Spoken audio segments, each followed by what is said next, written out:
All right. San Holo, welcome to the podcast. Thank you for having me. Yeah, it's been a fun couple days. Guys, we get to see the real Sonder hanging out with him. It's actually been a lot of fun. Been messing around. You pronounce my name really well, Sonder.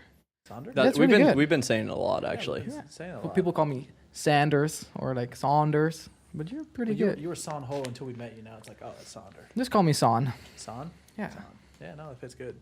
So, man, first off, how you liking Atlanta, man? Your Shaky Beats performance was hella fun. A lot of people were jamming out. Thank you, man. I had a lot of fun in Atlanta. Always. Atlanta is very warm, very wholesome city. Very wholesome.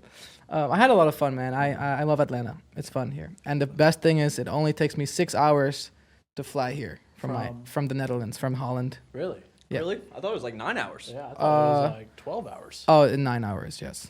I think it's That's 7 still hours. longer than any flight I've ever 7 done. hours. How long is it? 9 hours. Shit, it's pretty long. I It's mean, too long. San Fran felt like that too. So how long? Yeah. San Fran? That was only like 5 or 6. Oh, okay, that was the longest. That was the longest flight I've That's ever what I'm been on. saying. Anyway, Atlanta's sick. I like it. What did you think about you're playing some chill music and then all of a sudden you hear the ATL? Oh, I love that. The first time I played it was like 4 years ago, and suddenly I heard this. I was like, what are they saying?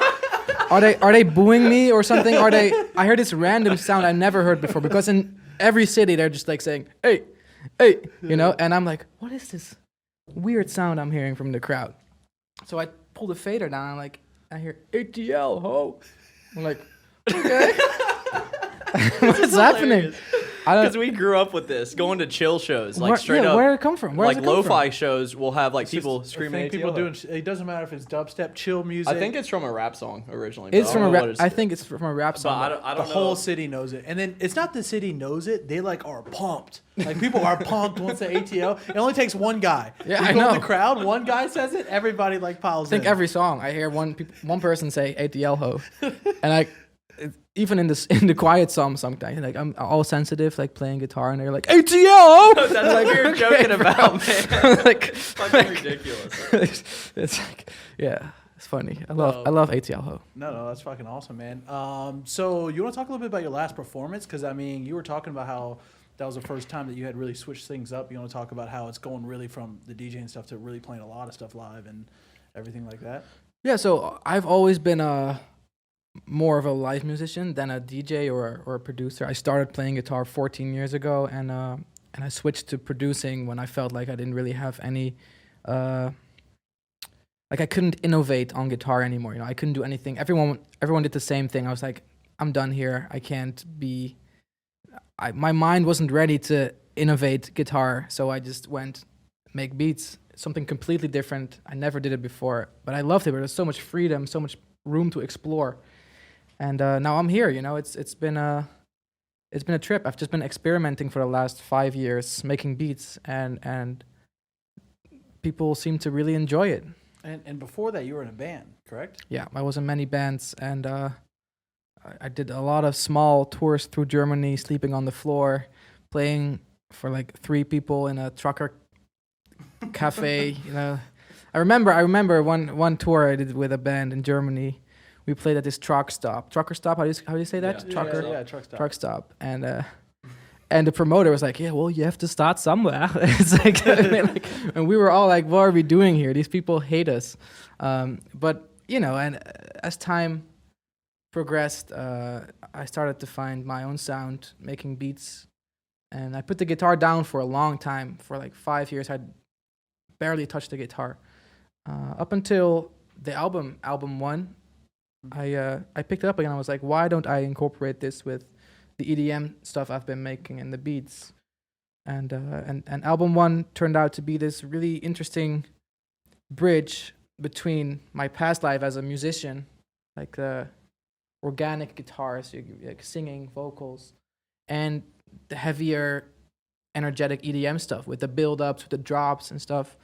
Yeah. Do you think that time that you spent doing that was like super crucial, just going in on production? Yeah, I think so, because I would have never been able to come up with this sound 5 years ago, Yeah. because I had no idea how to even record a guitar. You know, I figured it all out when I got my laptop and I started getting into production and making beats. Yeah. And I think that, I mean, so what do you think about even like the band time, like traveling around and stuff? I mean, I loved it, but I now I know how ineffective it was, or not effective. How do you say it? Not effective. Yeah, like the strategy in general. There was no strategy. We just played, and we thought, Truck stops. yeah, we just start. If you play live, you'll get somewhere, but it's not like. Do you think that. it helped you transition into playing live, your production stuff though? No, I think playing live is something I know how to do pretty well.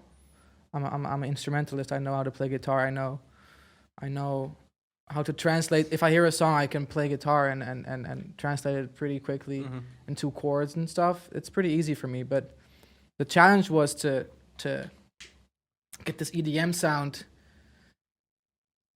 and make it work with the guitar live as well. You know? Yeah. Yeah.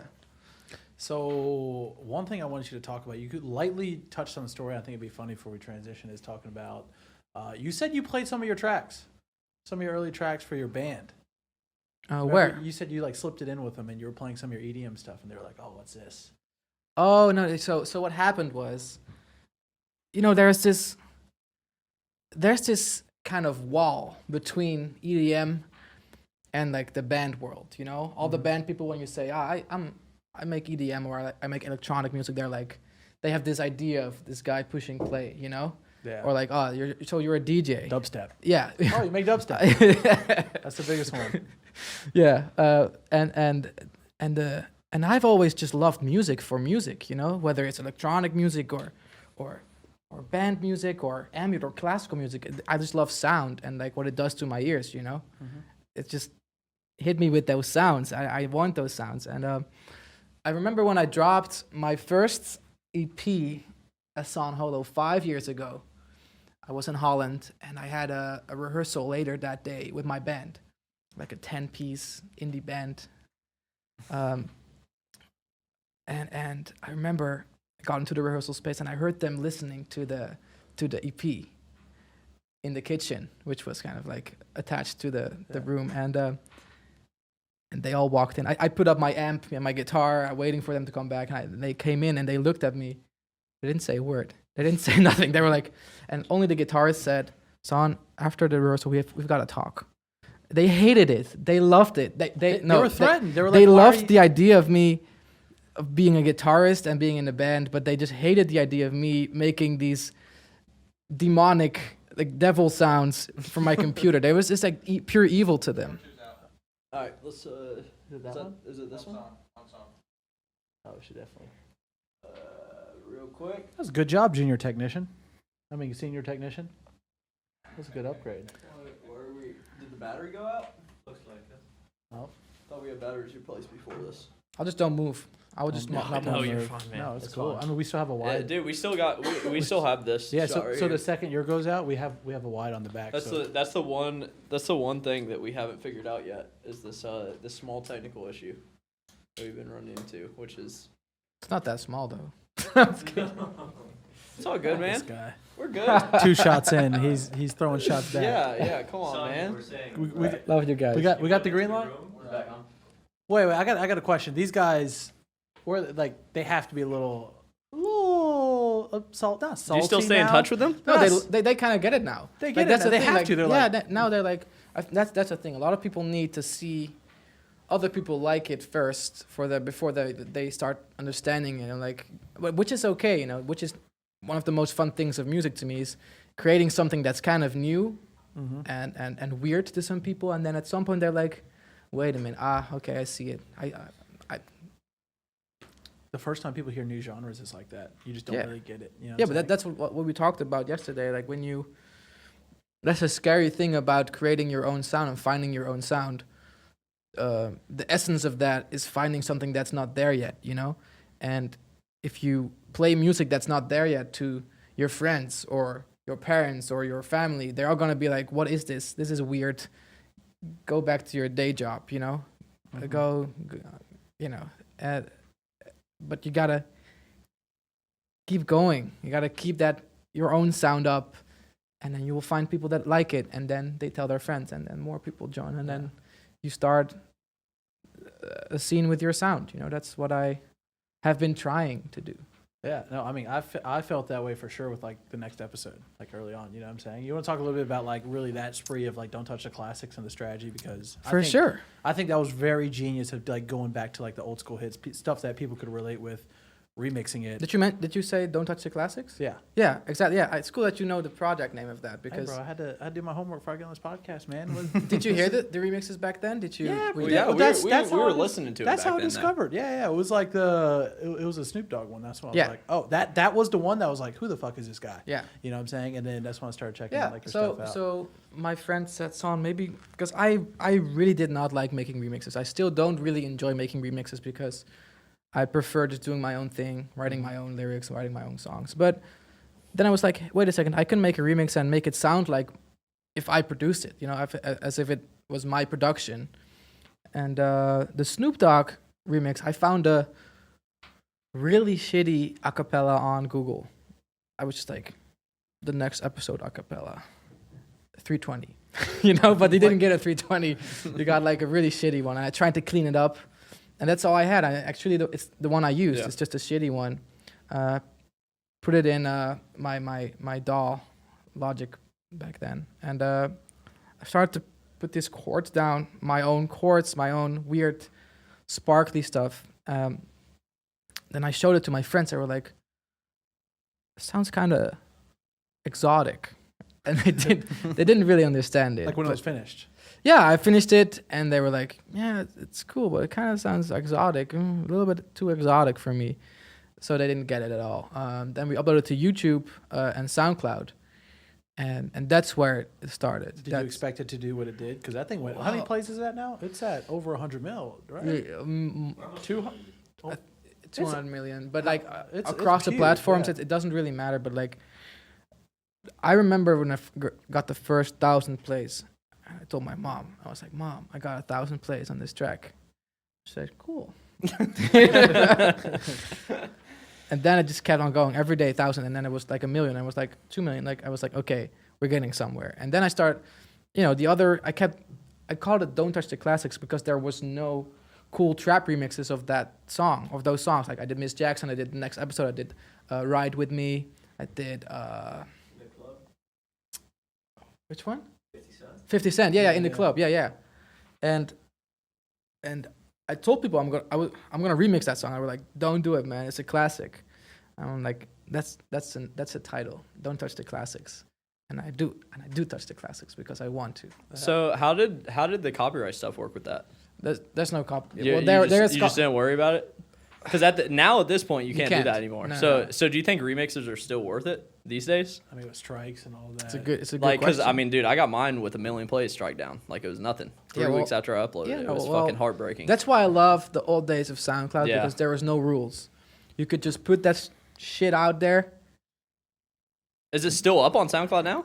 No, because we were very smart. You and were we smart like, about it, yeah. we were like, I had you million. put it I- on private, right? And then No, I had $1 million, like million dollar, not $1 million. I wish, but I wish we had million play tracks. Like the next episode, like 8 million plays on SoundCloud, and I just hit Delete. delete, Oh. gone. But a lot of my You friends, should put on private, man. no, because they still see No, it on private. they'll still see it when you upload it private. They now. will get you. If you upload Really? something on private, they will just strike you immediately. Dude. And a couple of my friends, actually, they lost their entire account because I didn't delete it. And I was like, I know I don't want to do this, but I have to. And I deleted all of them. I actually How did that recorded it. feel? I could see Simon sitting there in front of his computer, like Terrible. Oh, That's But- got to be awful. Yeah, man. it's terrible. But I do. By that time, that's the thing. We started with those remixes just to get people. I didn't really think about it back then, but I just did my own sound, my own thing, and I started releasing my own music that kind of had the same vibe with my vocals and with my arrangement and production behind it, and people started to kind of already listen to that stuff. So I already had something new that got the audience interest. Like We Rise, I dropped We Rise. I dropped Fly. I dropped Hiding back then. The Cosmos EP. So we had some other stuff that was in the spotlight. So I wasn't too worried about it. I was like, we're we're gonna keep going. Dude, I actually still remember those days. You had because when I first found you off like some of those original tracks, you had like still like 10,000 SoundCloud followers. You had Yeah. a curly hair picture. Yeah. There was a funny Yeah, curly I hair had, picture. I had a lot of curly hair. Because I was like, this guy looks like our buddy Adam. It's just kind of funny. Yeah. So Good. wait. So you know, after you started getting traction, I mean, when did you start playing, like transition to the shows, or like were you staying in that just releasing online phase for a while, or like how did that phase go to where you started like going into it? You know. So the thing is, I did not start making music to DJ or to perform it at all. So that's a lot of people, I feel like nowadays they grow up with the idea of becoming a producer. I didn't even know what being a producer as an artist meant, you know? Like I just wanted to make music. First, I thought I'm just going to be a studio guy making beats. That's how I started. I started ghost producing tracks. And then I was like, wow, these tracks are getting plays and like, people are making money off that. So why don't I just start my own project? I remember getting a call like, "Hey, do you want to play at our party?" I'm like, "What do I do?" You know, like, you DJ. So I remember I had some shows, and before every show, I used to rent the CDJ set. It cost me $100, like $300 every time. Just I did it. I think I was so uncomfortable on the CDJs that I had to, like, for the first 10 shows, I had to rent. Or like get some CDJs to my place. It cost me a lot of money. But then at some point I started getting comfortable with DJing and I got the... I think everyone who's a producer can learn how to DJ. Oh, yeah, for Do sure. you agree? Yeah, for sure. Do you think it's so? You know, what I think is kind of weird is that so we see this a lot of these producers every day. You're spending in your bedroom, you're making music. You're like essentially somebody who's really good at a program, right? And who has to have this creative output. But then playing shows is almost a different occupation. It's like polar opposite. Yeah, then like all of a sudden you're like, oh, go. By the way, here's 30,000 people. Go stand in front of them, and you're like, you know what I'm saying? But what surprises me is a lot of these kids. So first of all, when I was 13 years old, I wanted to play guitar. You know, I was my mom, can I get a guitar? Or like, can I get guitar lessons or something because I want to play guitar? And nowadays it's, Mom, can I get a computer with Ableton on it? You know, Yeah, it's true. But what still surprises me that I get a lot of messages from kids saying, "Hey, I want to start producing. What should I get?" So I get a CDJ or tractor, or they think That's funny. Yeah, that's what they're seeing though. Yeah, they think the production happens in the DJ sets. We were talking about how it's funny because a lot of people think that, and literally, if you were up there making those songs live, the shit would be crazy. But they think you're doing regular that shit people, live. not like producers and stuff. They think that like you're making everything on the go. So if you like do a different version of Light, for example, they think that you're like up there. And you just came up oh, with we this just whole lost the thing. camera real quick. Just press start. That was an interesting timing thing. Now that I think about it, both on the same time, especially with the timer. What? No, but you see what I'm saying? Like, we really think that, like, those people think that you're making everything. But now you actually are, in terms of, like, you know what I'm saying? Yeah. But, I don't know, it's kind of interesting. I think I still tell people to, I still advise people to learn an instrument. You know, I don't know if you guys know an instrument. It's I just fine. learned sound design super good. Yeah, that's fine. That's fine. If it works for you, there's no rules. That's one of the things I believe in. There's no rules.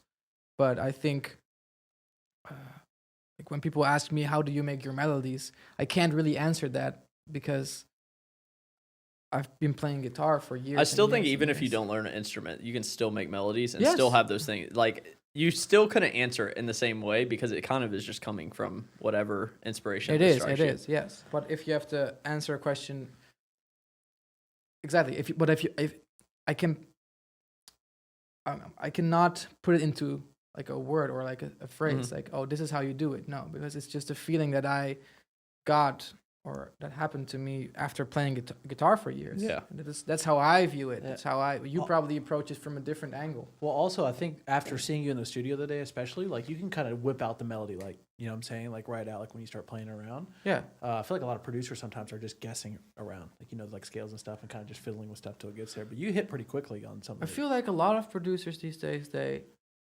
maybe you, because you don't play an instrument, right? Yeah. I don't judge. No, I'll be I the last one to I judge draw you. and shit. Yeah, that's Yeah. great. But do you like So how does it work? Do you Dude, so you know the song? it as starts A a lot minor, different ways. and you So put like A minor. And yeah, then you no. all I the know notes? I know basic music theory to the point where I can do stuff, and that is one thing. If you don't know it, you have to learn At music least the theory. chords, You have to like- know music theory. Yeah. Yeah. Because if you don't know basic like how to play a minor scale, you're fucked. Yeah.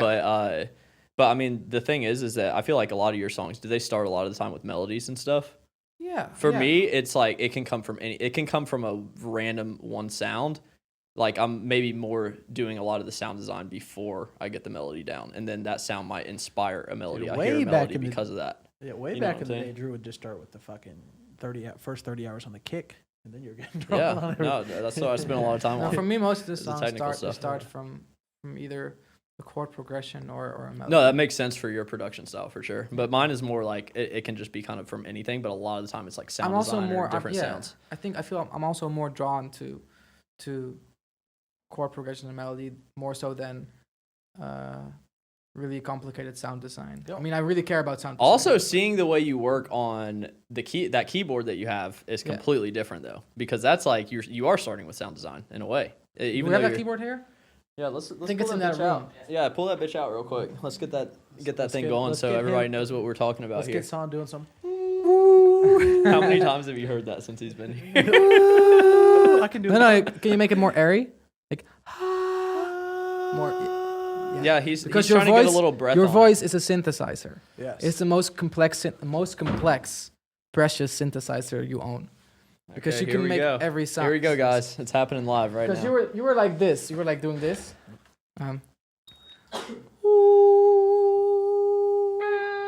Which is nice. But I like the more breathy, the airy stuff, like the.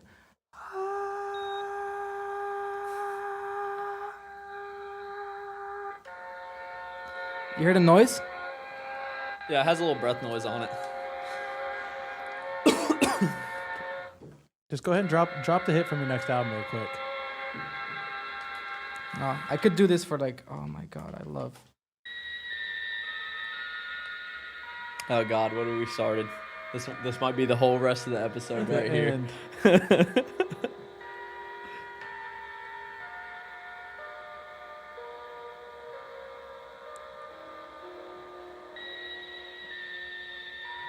I mean, that sounds great. yeah, that sounds great. That's it.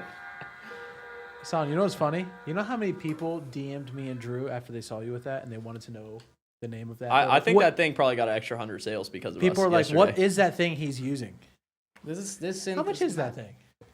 It was like $80 when I You know checked how on hard eBay. it is for me to give $80? this away, to show this to people? Because I've been like holding this. Like Secret Weapon? I already this thing exposed a it. I'm lot. sorry, Really man. exposed I it. already put it on my I story. know it's okay. It's okay. it's about sharing. Sharing is caring, right? Like, Me and but this, They're not gonna do the same thing you do. With it, though. exactly. Like that's well, you plus, know. like you said, each sound's unique to that one person, for Yes. that one sample going into it or something like that. Yes, because this sample.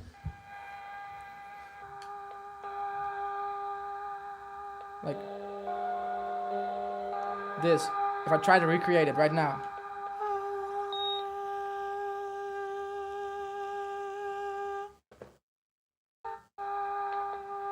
it's not gonna sound the same. It's different. Yeah. It's different every time.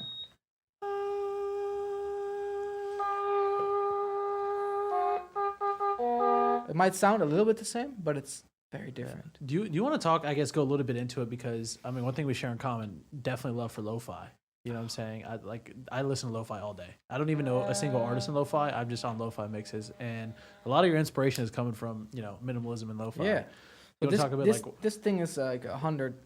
Well, I think they sold it in the past for like 10, 30, 40 bucks or something. Now it's because it's like a vintage? yeah, it's expensive. But I love making music with things that are old and just are not perfect. When you play a VST synthesizer, it's perfect. Like every time you hit the note, it's the same note. But I want something to be like, like A little character to it. One thing Yeah. to note though, you should definitely be doing that with your synthesizer, making it have that effect. Like you can do that in Serum and Massive too. yes, you can put Yeah. the LFO on there. But Yeah. people don't. Though. Yeah, they don't, but they should. 100%. Yeah, If you're I going for think- that sound, That's how you make it. I like things that don't necessarily sound like a preset. I like to either mess with it or make it sound like it's broken. Same way when I play guitar. Do I have a guitar? Do we have the acoustic guitar? This is a Thanks. straight up. Haley, love you. Haley, bring us some drums. I mean, we might as well. Me and Drew might as well get. Yeah, No, I'll show get my you. MIDI fighter out, man. I'll show you. I'll show you go exactly what I mean. Like, that's for me. There's so much nuance in. I can play a chord, or I can play a chord. That's very deep. But like, let me tell you, like, it's. Oh, thank you, Haley. Yo, shout out to Haley Lon. Shout out to Haley. Everybody, go drop him a follow. Like, you could play a chord. You could play this chord, let's say. Right? Or you could play a chord like this. Huge difference. You could play a little melody like.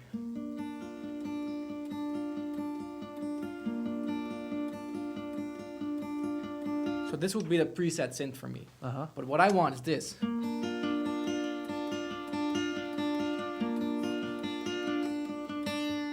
You know that? Yeah.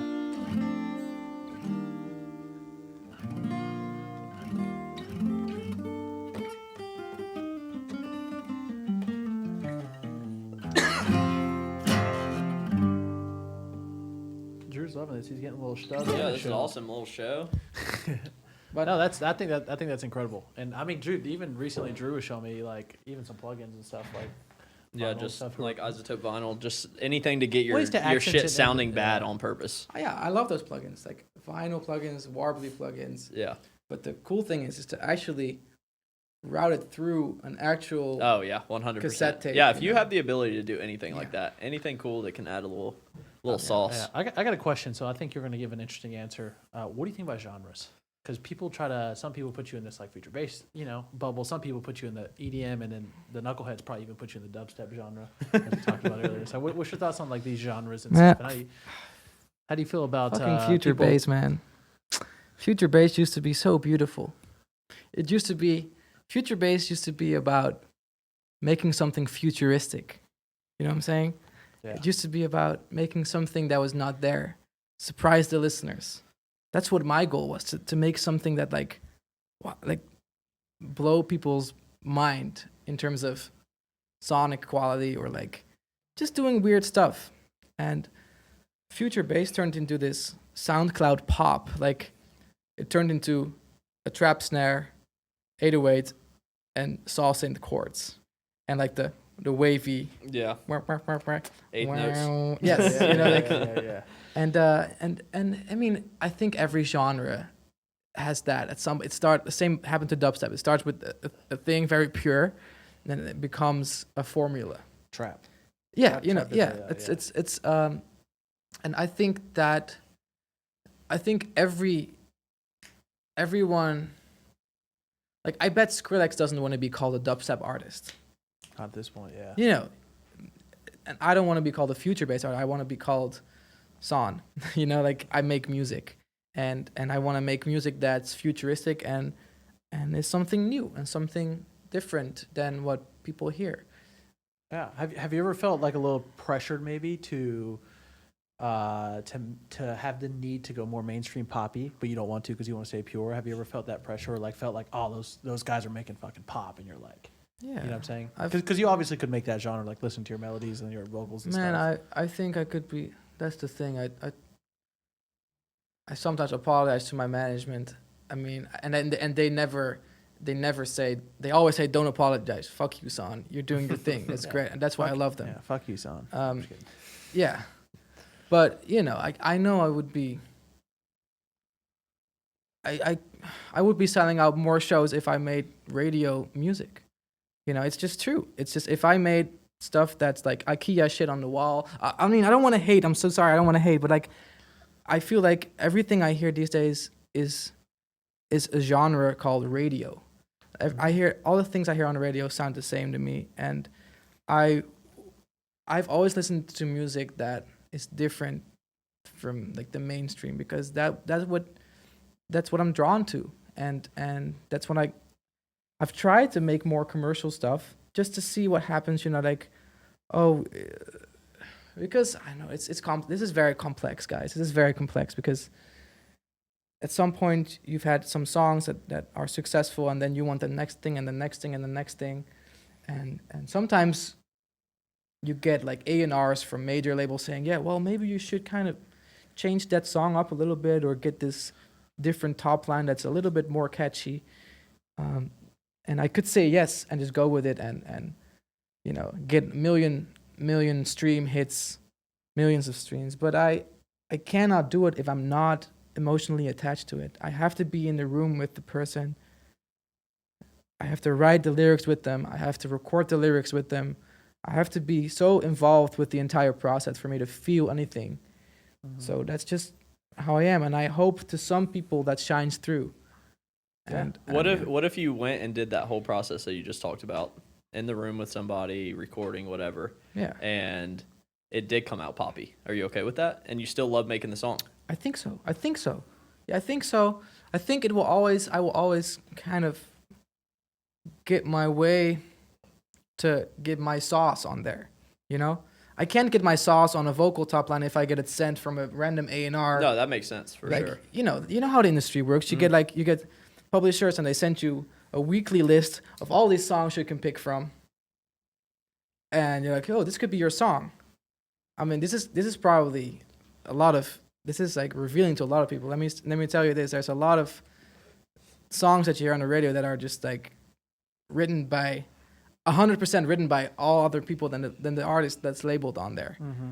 And that's just not me, and I cannot do that. So I just wanted to be pure.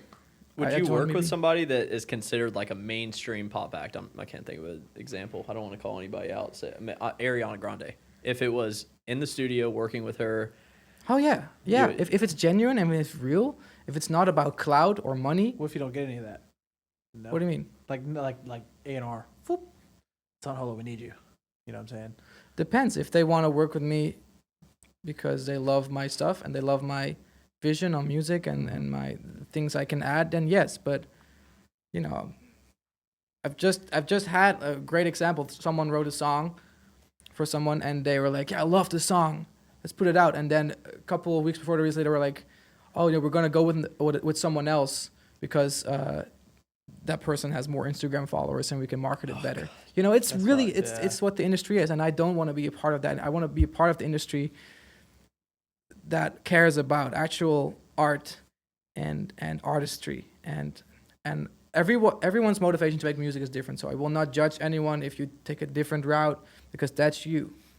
I will not judge any producer for producing like in a different way, like an executive producer. No, there's a lot of producers that produce and they're like, let's ask 20 producers to make something for me and I'll pick the best parts.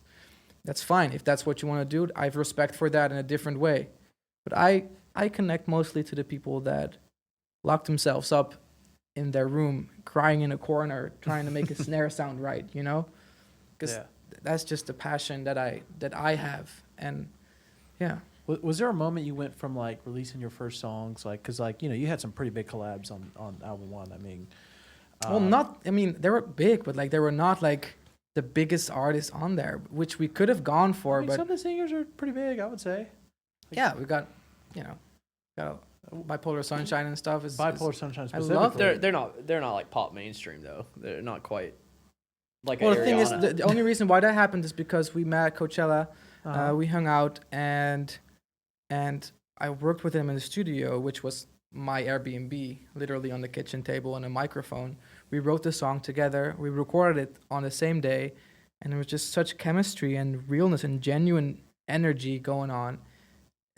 I loved it. I loved working with him. We should talk about a little bit where you like to work, because a lot of people think they have to have this perfect, beautiful studio like what we were in yesterday with like crazy monitors, all this shit. Like, what do you think about that? That was funny. Wait, just to give a reference to everybody, especially everybody listening, you can't see a visual. I mean, earlier I saw Hassan working, and he is literally in a turtle position on the concrete floor working on his laptop. So it was nothing like literally. I don't want to do it. I mean, it's literally he was in a turtle. I'm like, Hassan, do you want to sit down, bro?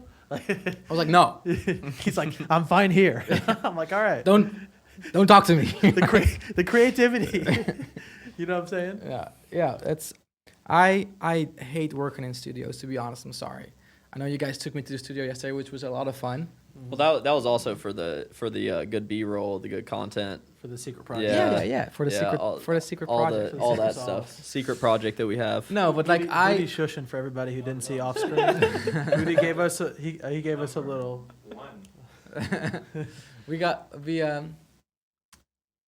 I love working on a couch at home, just laying down, or in bed, or on the kitchen table, or on the porch.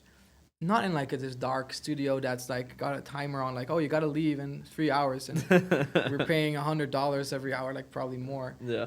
I don't like that. I like to wake up, and if I feel like I want to make something, I make something, and if I feel like I want to get a coffee, I'll go get a coffee.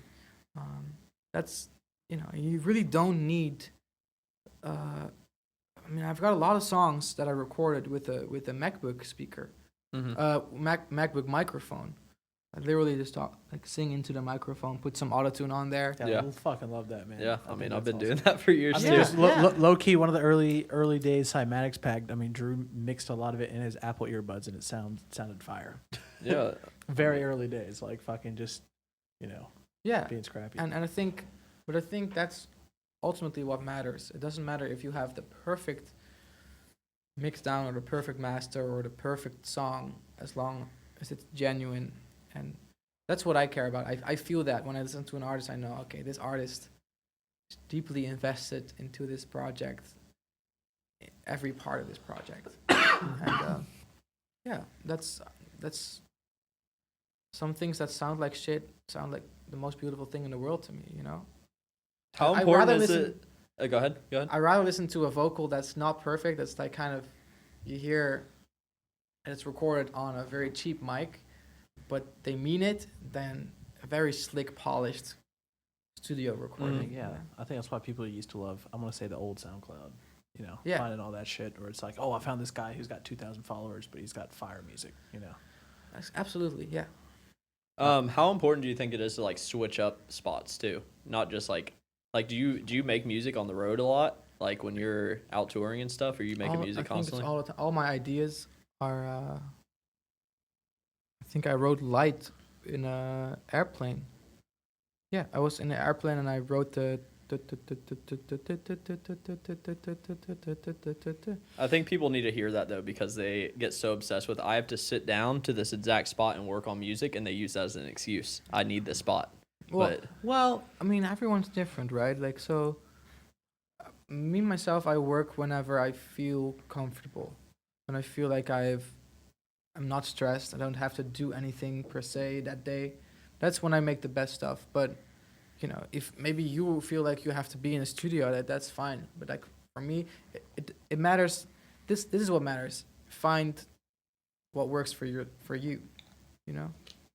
Just find whatever works for you, and don't listen to what you think you should be doing. Just feel it out. If it works for you, then it works for you. So I got a question. Where does the birds come into play? I'm sure a lot of fans are curious. I'm curious. Got a bird on your hat. You got a bird on your hat. You got birds all over the gram. No, bitbird. Bitbird represent. Bitbird. But Sorry, can I brand that one more time? Bitbird. Bitbird, everyone. I was gonna wear some bird. No, listen. I love birds. You know why? Because they're free. They're free, and they fly around, and they can go wherever they want to go. If they don't like this place, they go there, and that's why I like birds so much, man. Plus, they're so cute. Like, have you ever held a bird? Yes, I saw a picture of. Yes, Yeah, I did, how one did it time. make you feel? Very happy. Well, first off, I was surprised at how smart those fucking birds were, bro. Like, Yeah. that dude had them trained, and like he put it on my nose, and I thought it was gonna just snap my nose, but no, it like came here, did some tricks and shit. But how did Pretty you awesome. feel? I was worried at first, but then no, it was chill. I liked it. Were you happy? Yeah.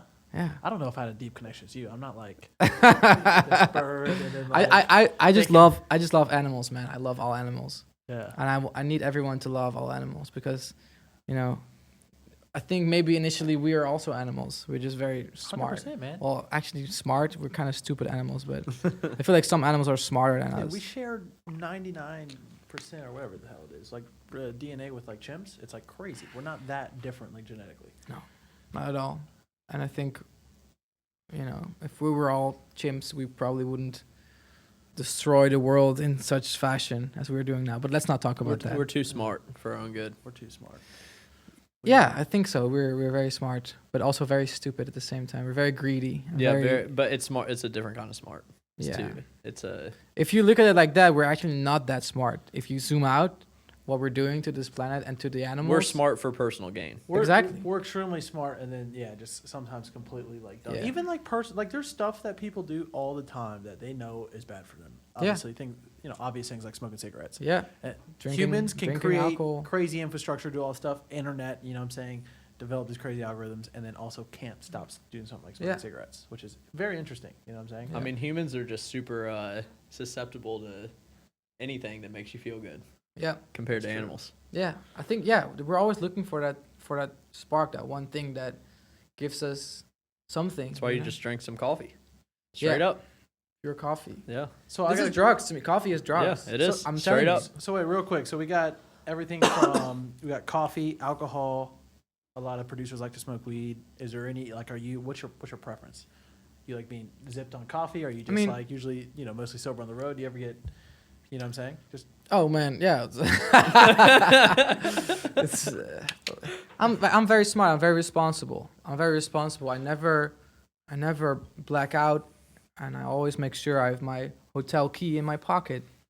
You know, like I never lose it. I never lose my wallet. I never lose anything. I'm very smart. I kind of microdose on everything. I microdose on coffee. I microdose on some alcohol sometimes. Just stay at a steady level. And you know, I'm not. That's I'm a not, good way of putting it. take it. I'm not promoting anything, Yeah, but yeah. I'm saying, do whatever feels good to you. Don't be stupid. Don't get fucked up. Yeah, Like, I that, mean- like that guy we saw at the end of Shaky Beats. We're like walking out. Yeah, we can't like There's a dude just like laying down. Like, bro, I'm glad I'm not getting that fucked up. even the guy that came up and talked to us at Shaky Beats. we had a dude to come up to talk. The to Cymatics fans. I try to get that feeling that guy's having from making music. Yeah. You know, and sometimes it's nice to, I mean, do whatever you want. I mean, who am I to say what you can and cannot do? But I just like to, I'm responsible with that stuff, and I know my boundaries, and I think it's very, it's not the way to say you cannot do that or you cannot do that. Just feel what feels right to you. Have you seen? So like you don't have to name any names, but have you seen people behind the scenes like DJs and stuff get too sucked into that party life? Because I mean, it's pretty crazy to go right into that. You know what I'm saying? Yes, I have, but I also cannot judge because, I mean, if you get so big and like, if you play in front of 10,000 people every day, at some point, if you eat sushi every day and you love sushi, you're not gonna like sushi anymore. Do you know what I mean? Mm-hmm. And that's the same for playing shows in front of 10,000 of people. You do it every day, you're gonna need something else. And I'm not saying that's a good thing, but I understand it. I think that's a very important thing for people to realize. You don't have to. I think people just have to keep an open mind and maybe also work on the way they relate to other people, because a lot of people can't relate. You know, if an artist does something stupid, they're always like, "Oh, he's stupid." But maybe you can also think about his point of view. Yeah, his point of view. Like, but we cannot even imagine. Like when I'm playing a show, and I don't think anyone knows how much time goes into preparation of that. How many people are flying out to make sure my show looks good. All you see is me on that stage with a visual wall and like all the lights, but no one really thinks about the light guy, the tour manager, the production manager, the photographer. You know, I think there's like 6 or 7 people on the festival for my show. Mm-hmm. And it adds a lot of stress to everyone's lives, you know, like people are working for me, and you know, sometimes that's very scary. But the people don't see that but I try to communicate that to people on my socials, you know. I'm like, you know, that's why I try to keep it as real as possible. Just like, I'm not perfect.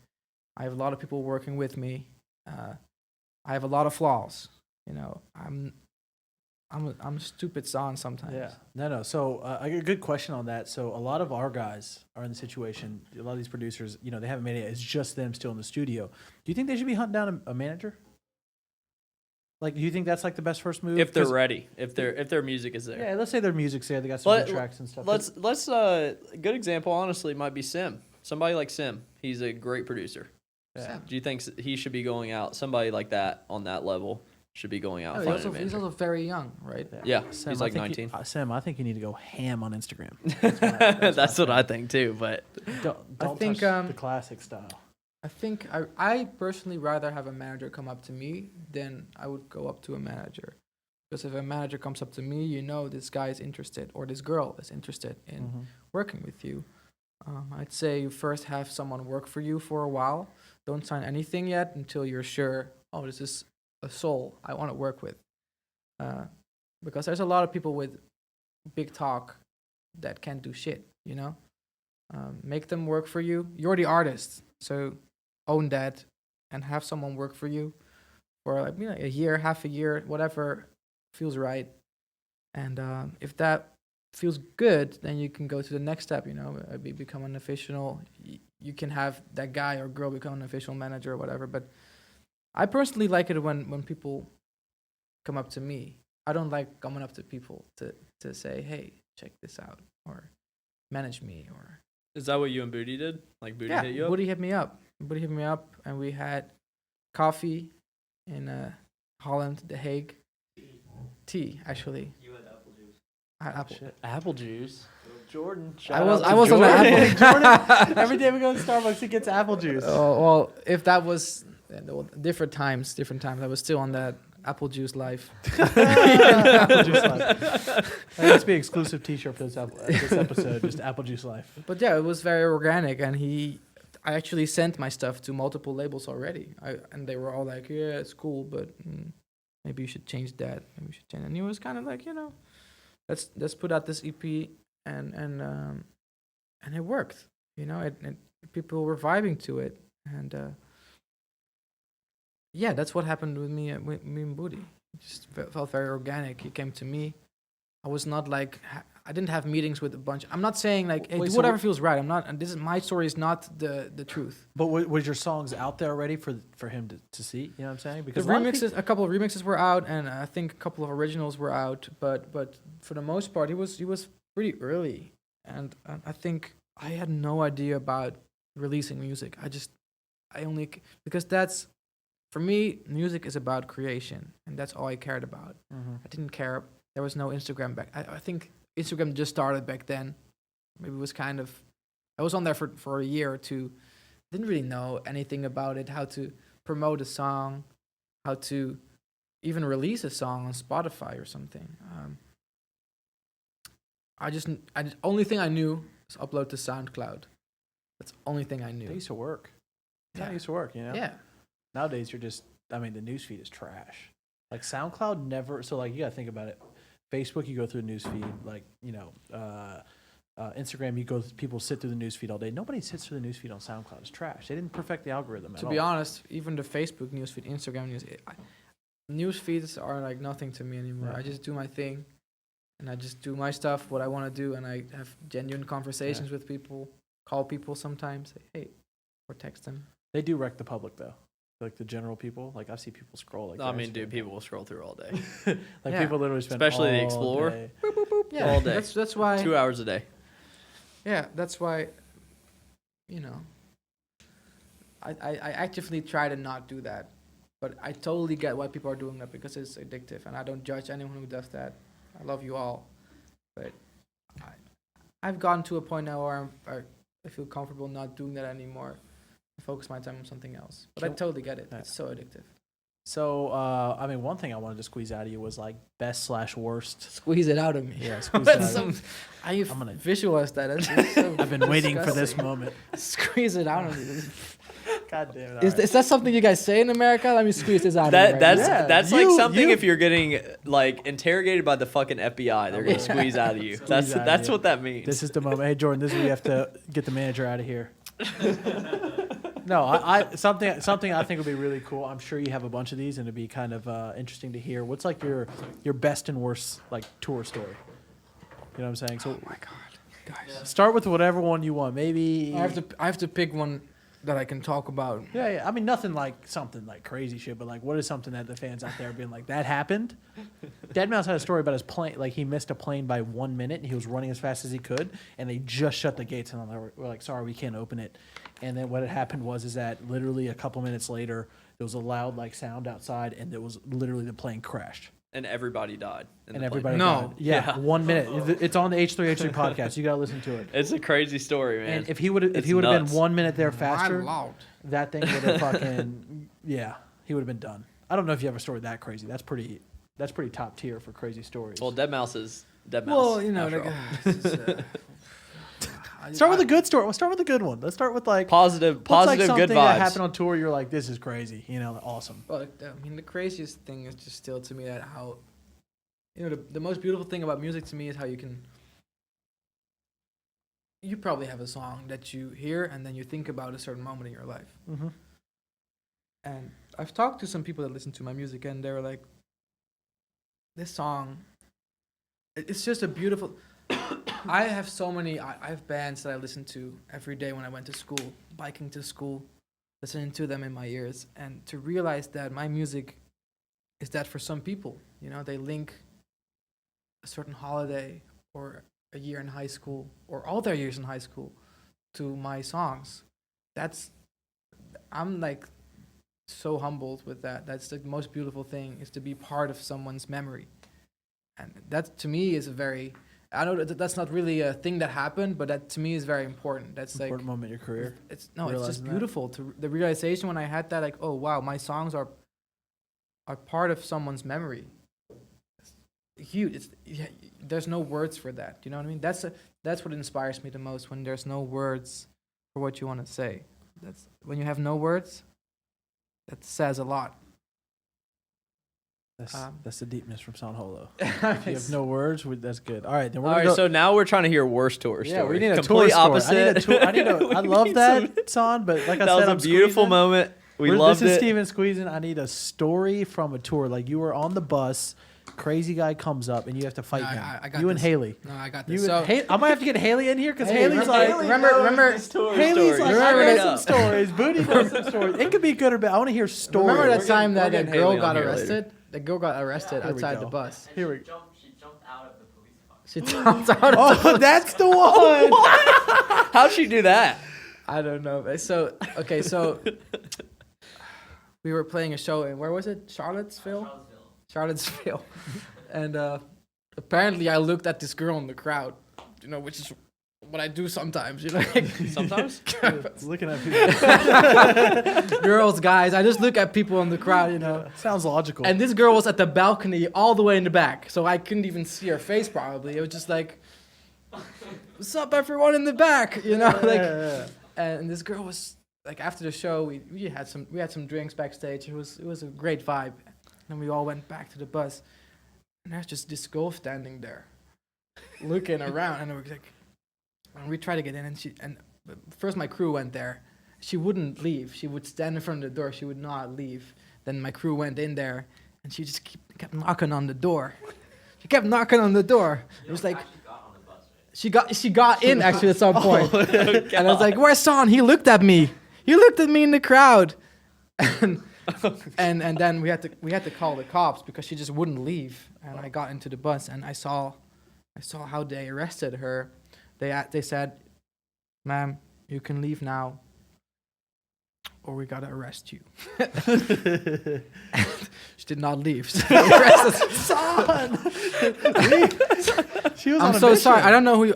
She's in love with I you, don't know man. what you were on. I'm so sorry if this. I hope you're okay. I really hope you're okay. But it was just, please. No, it sounds Wait, like let's she get to the escaped sauce. though. Wait, yeah. What, It sounds like this she is not got out, over. so she's So she straight, got man. in. You see this we see this police car drive away, and she jumps out of the car. I don't know why. Like through the window? Yeah, but it's just like I was. Everyone was just. We had no words for this stuff. We had no. It was terrible for the police and the girl, but it was a very memorable moment for us in the bus. Haley's loved the laugh. He's like, I still can't believe that girl jumped out. I hope she's okay. I think she's okay. No, she's she good. got in. She got again. away. Yeah. She's good. No, she they put her in again. I mean, Oh, they got Drew, her. They Drew, were you there recaptured. that year at Tomorrow World where that guy was laying down and he was like acting Oh, crazy? Listen to this. So we're at Tomorrow World, and we used to like actually volunteer or go work at Tomorrow, so we could go there for free, go volunteer for a little bit, and then actually hit the festival, right? So we're sitting in the back, volunteer. It's like chilling. Then there's this guy like with his shirt off, just screaming like, "I'm a Super Saiyan!" Like literally just screaming. Dragon Ball Z style. Yeah, Dragon Ball Z style, like shirt off, like he thought he was actually going Super And he was Saiyan. just as strong, to be honest. And yeah, he was a strong guy. He's on bath salts. He was on something. And it's funny. I start recording because I'm like, this is about to be fucking. This world started, Facebook, something crazy. And I remember this guy getting into it, like, leave him alone, man. He's on drugs and all this, and some hippie dude. Anyways, so I'm chilling, and then we're watching this thing go down, and he's kind of like a harmless. All the security guys are walking up, kind of laughing, because this guy's just screaming. But then, like, you gotta think Dragon Ball Z, man. It's a fighting show, and so this guy goes from to like chasing.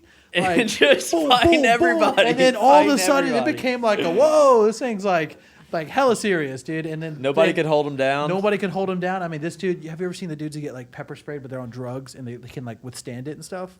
I mean, this dude at Tomorrow World was like, he was Dude, powered Tomorrow up. World is just it couldn't last. It couldn't you play last. there? It was When too I was much. there It was too tomorrow? much in the woods. I just want to say, everyone be safe out there. There's a guy that got found after like 4 or 5 days, butt naked in the woods after Tomorrow World. He was tripping and he hard. was in the middle of the woods. Like, I mean, I don't know why people do it. I just say, be safe, people. Please be safe. Be So safe. what do you think about that, man? We think, like, me and Drew love music. Obviously, we're in the music industry. We've been doing it for a long time. But then, like, we love shows. Like, we're a big fan of shows. And then festivals were awesome. But then there's this part of, like, people, like, kind of doing some hardcore shit. Not kind of. They're Like- not going for the music a lot of the time. They're going to get fucking, like, really fucked up. Like, I mean, I said Molly, it acid, already. like- Like I get what they're getting out of doing that. I get out of making music. I get out of doing this.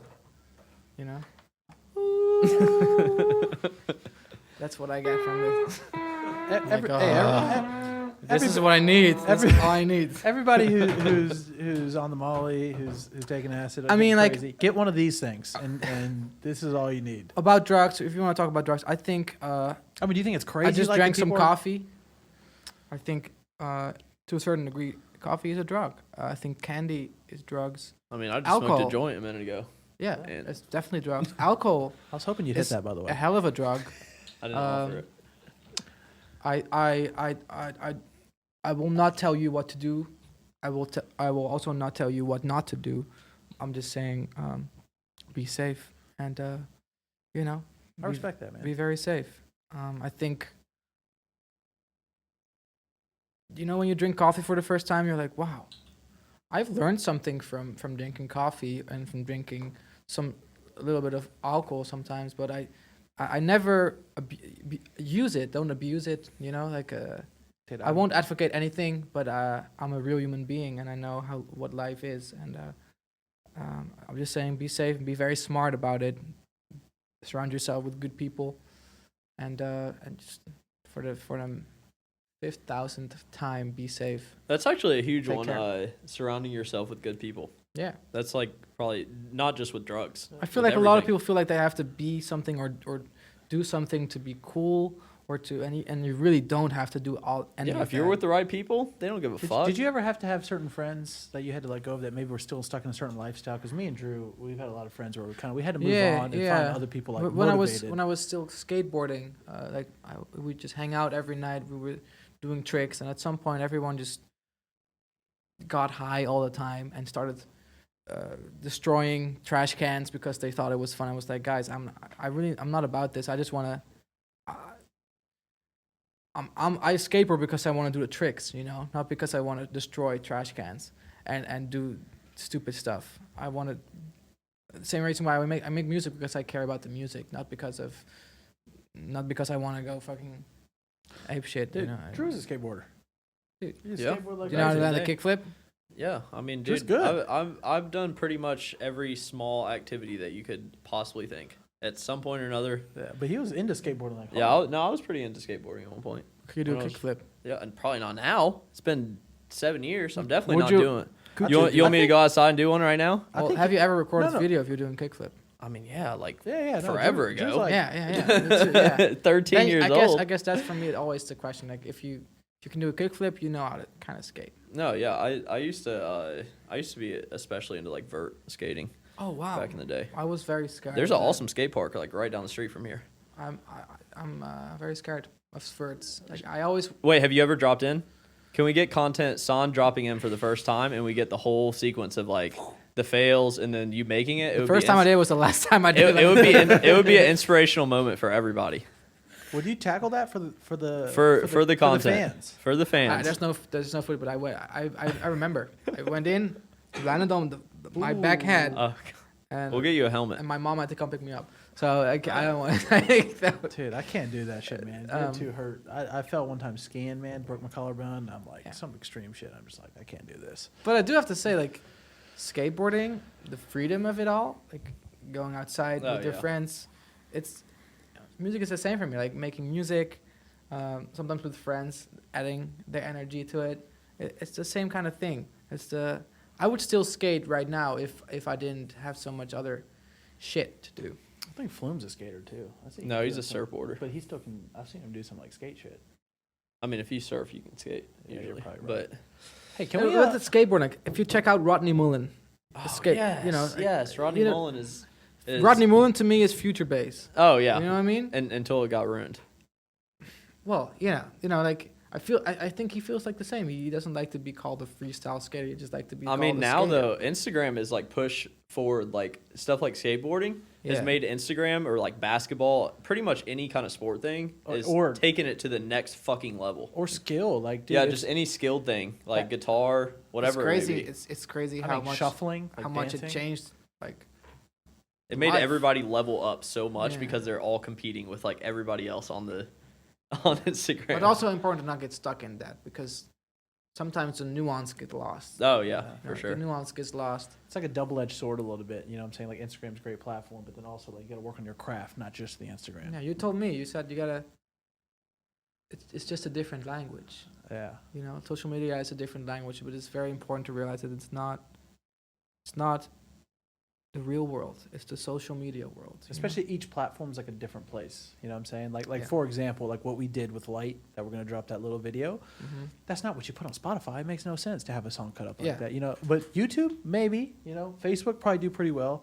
Instagram definitely do well. Like I think the context of the platform. You know, TikTok probably wouldn't do as well. You know what I'm It saying? might do well on TikTok. Speaking of which, are you looking at TikTok? Yeah, we are. Does you But do your not- video? Do your songs get videos made to them? On there? Yes. I mean, yes, What's but the numbers like? I am so disconnected from that stuff that I cannot answer that. But it definitely gets plays, and people are definitely on there. I remember when Instagram came up, and I think some artists that were already established, like back then, like Chesto, the big artists, anyone out there who was doing big stuff already, probably saw Instagram and were like, damn, this is a new thing. Like, do I gotta be on there? Okay, let's figure this out. And that's how I feel about TikTok right now, because I feel like the kids on TikTok are like 12, 11, 10, 7. that's how it always starts though. I think it's more like getting I- the users to do your stuff, like to use your songs for content, because like Old Town Road, obviously that's a little bit of a meme song, but over 10 million videos created So with that song. So like a lot of videos probally have 1,000 plays. a lot of them probably have 100,000 plays. Is the crazy But thing. that's interesting for me because, like, to me, what you just said means nothing to me. You guys are also kind of entrepreneurs. Yeah. You know, I am not like that at all. If you say, we're very different people, and that's 100%, beautiful. yeah. You know, I always love meeting people that have a different perspective on things, and they have their own language and their own motivation. But me having a video with 10 million plays or like Instagram engagement of a lot of people is just as valuable as having a very beautiful song that I love with 50 plays, you know. But that's success to me, because success is not only based on numbers for me. Success is also based on something personal that I want to put out and want to bring to this world. Even if there's 50 people that love it, that's success to me. You think you can be successful with? You could be living in your parents' house, like never do anything with your music career, and you still could be successful. Well, that's with what that people ask me mindset? something. How do we become a successful artist? And I always say, like, success is something you you have to define for yourself. To me, being successful is not per se having a million comments on my Instagram video. It's more about putting a song out that I put my heart and soul into and have at least 50 people say, man, that song really touched me. And it makes me think about that time when I broke up with my girlfriend, or I met this That's girl. kinda sad. Or, whatever. Like, life is sad. Life is very sad. It's not beautiful. It's not Disney. That's what I try to communicate to people. It's not, sometimes you have a 3% blessed day, and sometimes you have a 99% blessed day, but it all fluctuates. Mm-hmm. Is that how you say it? Yeah. And if it goes down for some time, it doesn't mean the world's gonna end. It just means it's gonna go up again at some point. And I feel like a lot of my songs are about that. I just want to see the light. When you're down, you want to see the light. We rise, we fall. It's very relatable. Brighter man. days will come. Yeah. I think your music's super relatable for a lot of people, because you gotta think, when you hear something like Brighter Days, I mean, I think almost every single person could have something that can kind of vibe with that. You know what I'm saying? I Yeah. think that's a lot of reasons why you've been so successful. Because I've noticed that you've sometimes your songs will have, 6 words sometimes. You know what I'm saying? Like only a couple words, but those 6, I'm like, damn, those were a good fucking choice. You know what I'm saying? I love. I that really feel stuff, like that about one thing. You know what I'm saying? Yeah. It's just it's not a ton of lyrics or anything like that per se, but like the one, I'm like, well, he did hit on that vibe. Yeah. Well, that means a lot, man. I do really care about simplicity, and I put a lot of time into lyrics. I write them all with the people. It's never like I get something and I work. No, it's like I write it with the people, and it's always based on my life and the way I feel. And one thing was a good example. I was I think why do I feel like I'm running, always chasing after something, searching all the world for one thing, is when I was touring, and we did big shows and we did bigger shows, and I felt like, well, these bigger shows, do they make me more happy? No, not really. It doesn't really make me any. I just want more and more and more. I just always want more, searching for that one thing. But what if that one thing is not based on achievements, but more of like on a state of mind? And that's what that song is about to me. No, I love that. And for me, what's funny? I listen to it. You're talking about shows. I see that with Cymatics. When I listen to that song, it makes me think of like Cymatics, like constantly chasing like greater heights. But are you ever happy with like, oh, we did this, I'm done now? No, because you're always thinking about the next thing. So me and Drew realizes is that you get used to that next level of success. You know what I'm saying? Like once you hit a certain point, then you're not as excited for that like level thing. For us, it's like launching new products, coming out with stuff. But we hit a point, then it's like, okay, that's pretty normal. Yeah. Now we have to take it to that new level, and then all of a sudden it starts to numb out as you get bigger and bigger. You know what I'm saying? Yeah. And at some point you're gonna experience that feeling of being numbed out. Instead of making a new plan, a bigger plan, you're gonna feel like, I don't know what, I feel kind of lost. I feel kind of lost in what I want to do. I feel like, I don't know, is the bigger thing gonna make me happier? Or that's what I've been feeling lately. Kind of this lost feeling of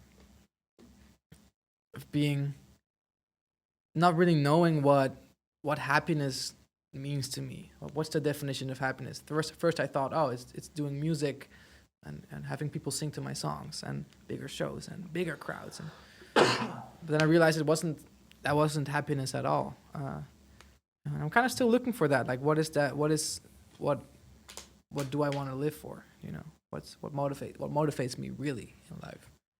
Anyway, I don't want to be too down in this. No, I get it. No, man. For me, it's family, dude. If I go see my family on the weekends, it like recharges me. Like Cymatics could disappear, but as long as I got like my family time. I should spend I should spend a lot more time on my family. Dude, I got kind of sad when I saw that post. You photoshopped it in, talking about your family.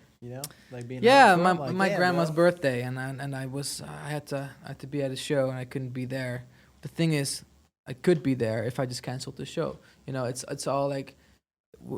Sometimes I feel like, as an artist, you have to be in some way a little bit egotistical or like self-centered. Mm-hmm. I think that's a sacrifice sometimes, because I've done a lot of. The last time I was home for Christmas was like 4 or 5 years ago. Damn. But I guess that's a sacrifice you gotta make it or not. You know, I get really happy working on this thing for myself. In the grand scheme of things. But I lately I do realize, like, you know, to any friends out there that I have not hit up enough, or to anyone that, you know, I should have talked to and I didn't, I'm sorry. It's very hard to explain in words because all this stuff takes so much energy mentally, and I cannot deal with a lot of stuff at the same time. So it's very saturated already in here. But you know, I think there's gonna be a time where I'm like gonna be more social again with everyone around. Do you me. think you'll slow down the touring one day? Yeah, I don't know. I get a lot out of touring. It's very inspiring to me. But I never thought I would be a touring artist. I thought I would be just a studio artist because I still think most of my strength is in creating and producing music. Yeah. Well, I think you think a last question will be good. I have a question. I think will be good. Guys, I gotta go to the Yeah, bathroom running. soon. Yeah, no, you can, dude. You can. You want to do wanna- the last question real quick? do the 'Cause last we, question. we were talking about doing like a giveaway too at the end. Oh yeah, so let's do the last question for us giveaway. Do you want to do a quick bathroom What, intermission? why? Yeah, go. No, go no, to the no, I'm good. bathroom, man. I can hold it for like Alright. 10 minutes. Okay, okay. All right, if you're All good right. for It'll 10. be I seven. already I think took a 7. bathroom 7? break. Nobody Drew, even noticed. Drew took off. Yeah, yeah. So I think something. Okay, that- 6. Something I think would be tremendous because a lot of people out there, obviously producers, artists, people who want to be in your shoes, like they would kill to be what you're doing. So like, what's the number one piece of advice you give somebody like coming up, who's really trying to make it as an artist? I get this question a lot, man. It's one of the toughest questions. And we're just gonna go ahead and say that make it means kind of in the position you're in, Yeah, because yeah. I know you said success varies, but let's say to get to No, where no. you are. I feel like I've kind of. I feel like sometimes people come up to me and say, "Man, you're so lucky." I hate that. Yeah, well, I hated it too.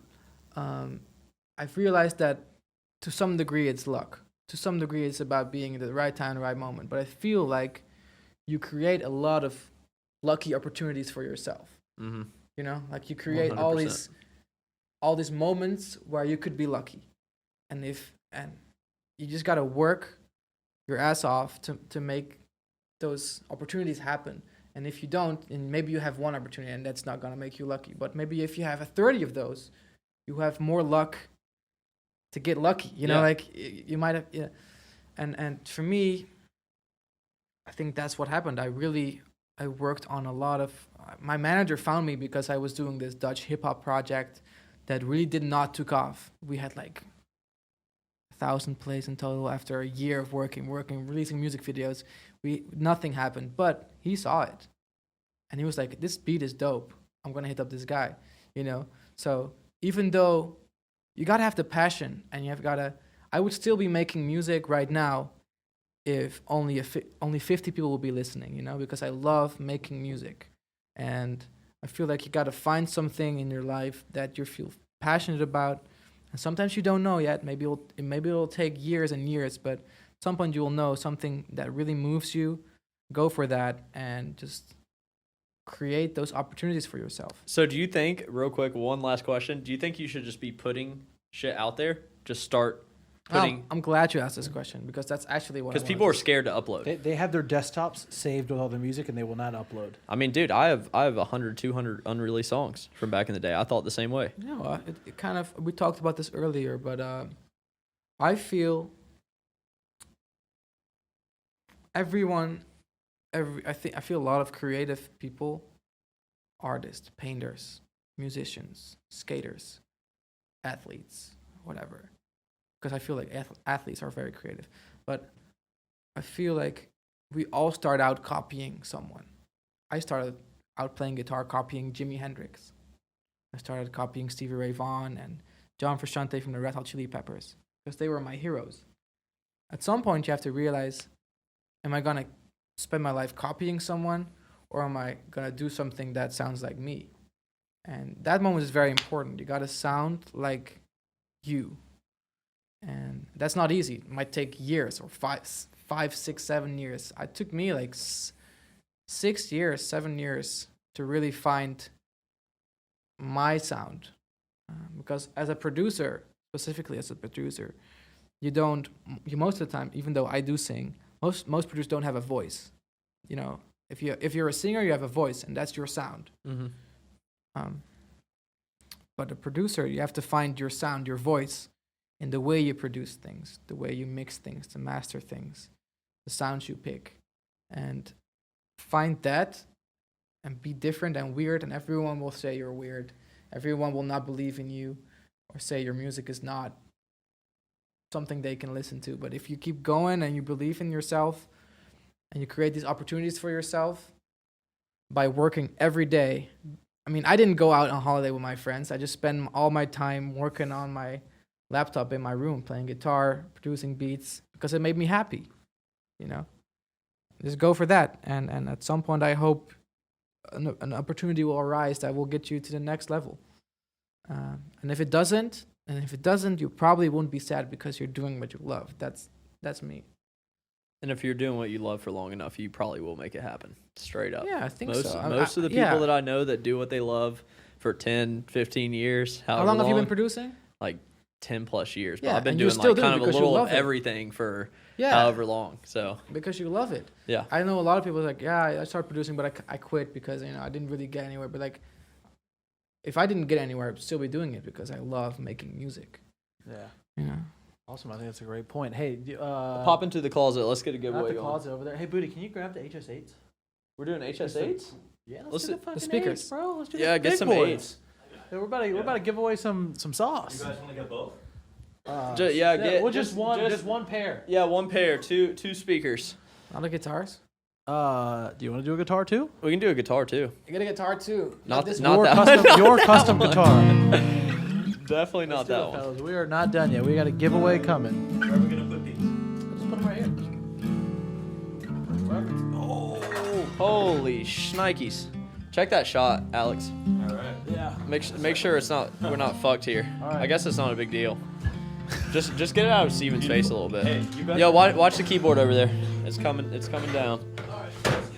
You guys are so nailing this. Yeah, this is fucking awesome, man. Great conversation. Really enjoyed myself. Do you like it? Yeah, it came out great, man. Yeah. All right, guys. So giveaway time. I think it should be super simple. Do you want to do like the rules are? You just got to drop like a comment with your favorite point in the show or something. I think that'd be cool. Yeah. Yeah. Well, we're not doing So it's what do you not think? part of the giveaway. I think No, that, I think only the HS8s. only the HS6. Not the guitar, not the guitar. keyboard. We got a special guitar thing coming. Everybody who's watching. All right, guys. So a little special giveaway. You know how Cymatics does it. We got San here. We got to do something special for this episode. Drop a comment about the favorite part you had in this episode, whether it be the crazy story San said, whether it be some artistic moment, something he's talking about, sound design, songwriting process, or maybe me and Drew just goofing off a little bit. Let's hear it. And other than that, any last words you want to say, where people can find you, what they should go check out, maybe a little bit about album 1? Yeah, I just want to say to everyone who listens to my music, I appreciate you very much. You're very dear to me. You're very, very precious souls. Check out my music. Check out my SoundCloud, bro, That's what we were waiting. or Spotify, whatever. My name is San Holo. Check out San Holo Beats, Twitter, Instagram, all that stuff, and feel free. Be pure. Much love. Boom. That is a wrap. That's a great episode.